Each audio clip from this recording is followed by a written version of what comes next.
یوں تو منٹو کو میں اس کی پیدائش ہی سے جانتا ہوں۔ ہم دونوں اکٹھے ایک ہی وقت 11 مئی سن 1912 کو پیدا ہوئے، لیکن اس نے ہمیشہ یہ کوشش کی کہ وہ خود کو کچھوا بنائے رکھے۔ جو ایک دفعہ اپنا سر اور گردن اندر چھپا لے تو آپ لاکھ ڈھونڈتے رہیں تو اس کا سراغ نہ ملے۔ لیکن میں بھی آخر اس کا ہمزاد ہوں، میں نے اس کی ہر جنبش کا مطالعہ کر ہی لیا۔ لیجیے اب میں آپ کو بتاتا ہوں کہ یہ خرزات افسانہ نگار کیسے بنا۔ تنقید نگار بڑے لمبے چوڑے مضامین لکھتے ہیں، اپنی ہمادانی کا ثبوت دیتے ہیں، شوپنہاور، فرائڈ، ہیگل، نیچے، مارکس کے حوالے دیتے ہیں، لیکن حقیقت سے کوسوں دور رہتے ہیں۔ منٹو کی افسانہ نگاری دو متضاد عناصر کے تصادم کا باعث ہے۔ اس کے والد خدا انہیں بخشے بڑے سخت گیر تھے اور اس کی والدہ بے حد نرم دل۔ ان دو پارٹوں کے اندر پس کر یہ دانۂ گندم کس شکل میں باہر نکلا ہوگا، اس کا اندازہ آپ کر سکتے ہیں۔ اب میں اس کی اسکول کی زندگی کی طرف آتا ہوں۔ بہت ذہین لڑکا تھا اور بے حد شریر۔ اس زمانے میں اس کا قد زیادہ سے زیادہ 3.5 فٹ ہوگا۔ وہ اپنے باپ کا آخری بچہ تھا۔ اس کے اپنے ماں باپ کی محبت تو میسر تھی، لیکن اس کے 3 بڑے بھائی جو عمر میں اس سے بہت بڑے تھے اور ولایت میں تعلیم پا رہے تھے، ان سے اس کو کبھی ملاقات کا موقع ہی نہ ملا، اس لیے کہ وہ سوتیلے تھے۔ وہ چاہتا تھا کہ وہ اس سے ملیں، اس سے بڑے بھائیوں ایسا سلوک کریں۔ یہ سلوک اسے اس وقت نصیب ہوا جب دنیائے ادب اسے بہت بڑا افسانہ نگار تسلیم کر چکی تھی۔ اچھا، اب اس کی افسانہ نگاری کے متعلق سنیے۔ وہ اول درجے کا فراڈ ہے۔ پہلا افسانہ اس نے بعنوان تماشا لکھا، جو جلیانوالہ باغ کے خونی حادثے سے متعلق ہے۔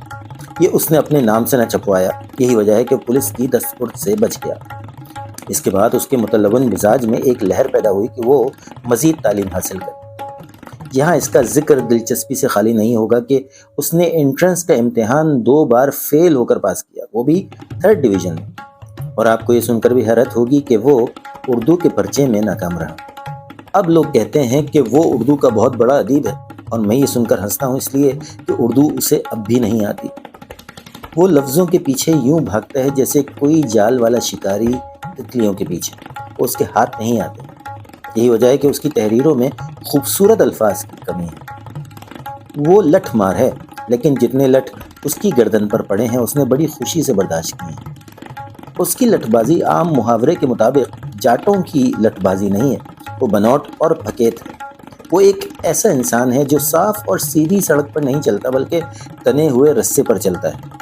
لوگ سمجھتے ہیں کہ اب گرا، لیکن وہ کمبخت آج تک کبھی نہ گرا۔ شاید گر جائے اوندھے منہ کہ پھر نہ اٹھے، لیکن میں جانتا ہوں کہ مرتے وقت وہ لوگوں سے کہے گا کہ میں اسی لیے گرا تھا کہ گراوٹ کی مایوسی ختم ہو جائے۔ میں اس سے بیشتر کہہ چکا ہوں کہ منٹو اول درجے کا فراڈ ہے۔ اس کا مزید ثبوت یہ ہے کہ وہ اکثر کہا کرتا ہے کہ وہ افسانہ نہیں سوچتا، خود افسانہ اسے سوچتا ہے۔ یہ بھی ایک فراڈ ہے، حالانکہ میں جانتا ہوں کہ جب اسے افسانہ لکھنا ہوتا ہے اس کی وہی حالت ہوتی ہے جب کسی مرغی کو انڈا دینا ہوتا ہے، لیکن وہ یہ انڈا چھپ کر نہیں دیتا، سب کے سامنے دیتا ہے۔ اس کے دوست یار بیٹھے ہوئے ہیں، اس کی 3 بچیاں شور مچا رہی ہوتی ہیں، اور وہ اپنی مخصوص کرسی پر اکڑوں بیٹھا انڈے دیے جاتا ہے، جو بعد میں چوں چوں کرتے افسانے بن جاتے ہیں۔ اس کی بیوی اس سے بہت نالاں ہے۔ وہ اس سے اکثر کہا کرتی ہے کہ تم افسانہ نگاری چھوڑ دو، کوئی دکان کھول لو، لیکن منٹو کے دماغ میں جو دکان کھلی ہے اس میں منیاری کے سامان سے کہیں زیادہ سامان موجود ہے۔ اس لیے وہ اکثر سوچا کرتا ہے کہ اگر میں نے کبھی کوئی اسٹور کھول لیا تو ایسا نہ ہو کہ وہ کولڈ سٹوریج یعنی سرد خانہ بن جائے، جہاں اس کے تمام خیالات اور افکار منجمد ہو جائیں۔ میں یہ مضمون لکھ رہا ہوں اور مجھے ڈر ہے کہ منٹو مجھ سے خفا ہو جائے گا۔ اس کی ہر چیز برداشت کی جا سکتی ہے، مگر خفگی برداشت نہیں کی جا سکتی۔ خفگی کے عالم میں وہ بالکل شیطان بن جاتا ہے، لیکن صرف چند منٹوں کے لیے، اور وہ چند منٹ اللہ کی پناہ۔ افسانہ لکھنے کے معاملے میں وہ نخرے ضرور بگاڑتا ہے، لیکن میں جانتا ہوں، اس لیے کہ اس کا ہمزاد ہوں، کہ وہ فراڈ کر رہا ہے۔ اس نے ایک دفعہ خود لکھا تھا کہ اس کی جیب میں بے شمار افسانے پڑے ہوتے ہیں۔ حقیقت اس کے برعکس ہے۔ جب اسے افسانہ لکھنا ہوگا تو وہ رات کو سوچے گا، اس کی سمجھ میں کچھ نہیں آئے گا، صبح 5 بجے اٹھے گا اور اخباروں میں سے کسی افسانے کا رس چوسنے کا خیال کرے گا، لیکن اسے ناکامی ہوگی۔ پھر وہ غسل خانے میں جائے گا، وہاں وہ اپنے شوریدہ سر کو ٹھنڈا کرنے کی کوشش کرے گا کہ وہ سوچنے کے قابل ہو سکے، لیکن ناکام رہے گا۔ پھر جھنجھلا کر اپنی بیوی سے خواہ کا جھگڑا شروع کر دے گا۔ یہاں سے بھی ناکامی ہوگی تو باہر پان لینے کے لیے چلا جائے گا۔ پان اس کی ٹیبل پر پڑا رہے گا، لیکن افسانے کا موضوع اس کی سمجھ میں پھر بھی نہیں آئے گا۔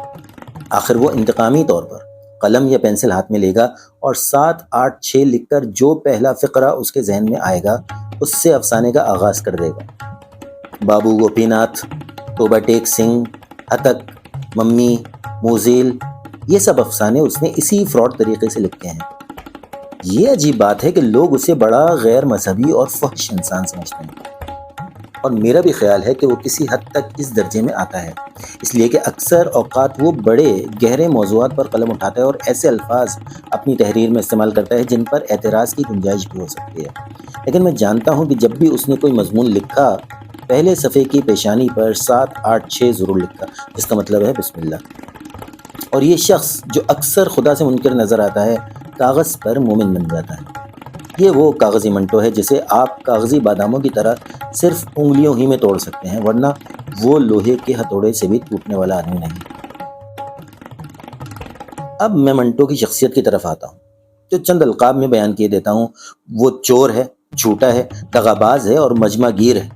اس نے اکثر اپنی بیوی کی غفلت سے فائدہ اٹھاتے ہوئے کئی 100 روپے اڑائے، ادھر 800 لا کے دیے، اور چور آنکھ سے دیکھتا رہا کہ اس نے کہاں رکھے ہیں، اور دوسرے دن اس میں سے ایک سبزہ غائب کر دیا۔ اور اس بیچاری کو جب اپنے اس نقصان کی خبر ہوئی تو اس نے نوکروں کو ڈانٹنا ڈپٹنا شروع کر دیا۔ یوں تو منٹو کے متعلق مشہور ہے کہ وہ راست کو ہے، لیکن میں اس سے اتفاق کرنے کے لیے تیار نہیں۔ وہ اول درجے کا جھوٹا ہے۔ شروع میں اس کا جھوٹ اس کے گھر چل جاتا تھا، اس لیے کہ اس میں منٹو کا ایک خاص ٹچ ہوتا تھا، لیکن بعد میں اس کی بیوی کو معلوم ہو گیا کہ اب تک مجھ سے خاص معاملے کے متعلق جو کہا جاتا تھا جھوٹ تھا۔ منٹو جھوٹ بقدر کفایت بولتا ہے، لیکن اس کے گھر والے، مصیبت ہے کہ اب یہ سمجھنے لگے ہیں کہ اس کی ہر بات جھوٹی ہے، اس تل کی طرح جو کسی عورت نے اپنے گال پر سرمے سے بنا رکھا ہو۔ وہ ان پڑھ ہے، اس لحاظ سے کہ اس نے کبھی مارکس کا مطالعہ نہیں کیا، فرائڈ کی کوئی کتاب آج تک اس کی نظر سے نہیں گزری، ہیگل کا وہ صرف نام ہی جانتا ہے، ہیولک ایلس کو وہ صرف نام سے جانتا ہے۔ لیکن مزے کی بات یہ ہے کہ لوگ، میرا مطلب ہے تنقید نگار، یہ کہتے ہیں کہ وہ ان تمام مفکروں سے متاثر ہے۔ جہاں تک میں جانتا ہوں، منٹو کسی دوسرے شخص کے خیال سے متاثر ہوتا ہی نہیں۔ وہ سمجھتا ہے کہ سمجھانے والے سب چغد ہیں۔ دنیا کو سمجھانا نہیں چاہیے، اس کو خود سمجھنا چاہیے۔ خود کو سمجھا کر وہ ایک ایسی سمجھ بن گیا ہے جو عقل و فہم سے بالاتر ہے۔ بعض اوقات ایسی اوٹ پٹانگ باتیں کرتا ہے کہ مجھے ہنسی آتی ہے۔ میں آپ کو پورے وثوق کے ساتھ کہہ سکتا ہوں کہ منٹو، جس پر فحش نگاری کے سلسلے میں کئی مقدمے چل چکے ہیں، بہت طہارت پسند ہے، لیکن میں یہ بھی کہے بغیر نہیں رہ سکتا کہ وہ ایک ایسا پانداز، یعنی ایسا فٹ میٹ ہے جو خود کو جھاڑتا پھٹکتا رہتا ہے۔